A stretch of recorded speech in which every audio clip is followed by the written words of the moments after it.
রহমতুল্লাহ শুনেন এমনি মাদা শরীফের হাদিস অনেকগুলো হাদিস আমি একসঙ্গে বলবো পর একসঙ্গে বর্ণনা ব্যাখ্যা বলবো ইনশাল্লাহ। হাদিস 3900 হাজরতে আব্দুল্লাহ রাদিয়াল্লাহু তাআলা আনহু সূত্রে নবী করিম সাল্লাল্লাহু আলাইহি ওয়াসাল্লাম থেকে বর্ণিত, তিনি বলেন যে ব্যক্তি আমাকে স্বপ্নে দেখলো সে তো আমাকে জাগ্রত অবস্থায় দেখলো, কেন শয়তান আমার সূরত ধারণ করতে পারে না। হাদিস 3901 হাজরতে আবি হুরায়রা রাদিয়াল্লাহু আনহু থেকে বর্ণিত, তিনি বলেন আল্লাহ রাসূল সাল্লাল্লাহু আলাইহি ওয়াসাল্লাম বলেছেন যে ব্যক্তি আমার স্বপ্নে দেখলো সে তো আমাকে দেখলো, কেননা শয়তান আমার সূরত ধারণ করতে পারে না।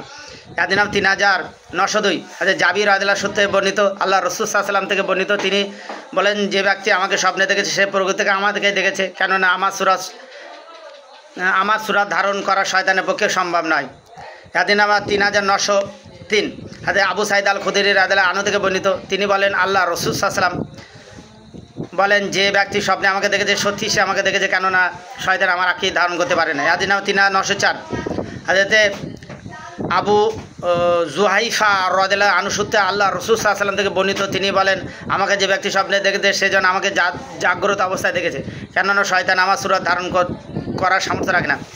হাদিস 3905 হযরত ইবনে আব্বাস রাদিয়াল্লাহু আনহু থেকে বর্ণিত, তিনি বলেন আল্লাহ রাসূল সাল্লাল্লাহু আলাইহি ওয়াসাল্লাম বলেন যে ব্যক্তি স্বপ্নে আমাকে দেখেছে সে প্রকৃতপক্ষেই আমাকে দেখেছে, কেননা শয়তান আমার সূরত ধারণ করতে পারে না। হাদিস সুনান ইবনে মাজাহ সব হাদিসগুলো এখানে 1 2 3 4 5 6টা হাদিস আছে, আমি বর্ণনা আরও হাদিস আছে, অনেকটা ভিডিও লম্বা হয়ে যাবে। তো নবী সাল্লাল্লাহু আলাইহি ওয়াসাল্লামকে যারা স্বপ্নে দেখলো সে সত্যি সত্যি নবীকে দেখলো সাল্লাল্লাহু আলাইহি ওয়াসাল্লামকে।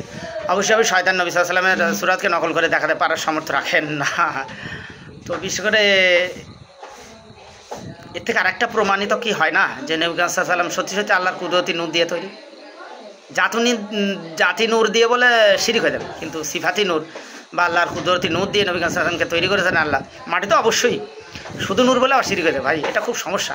নবী সাল্লাল্লাহু আলাইহি ওয়াসাল্লাম 3টে হালাত, একটা সূরাতে হালিক, সূরাতে হাকিকি, সূরাতে মালিকি, সূরাতে বাশারি।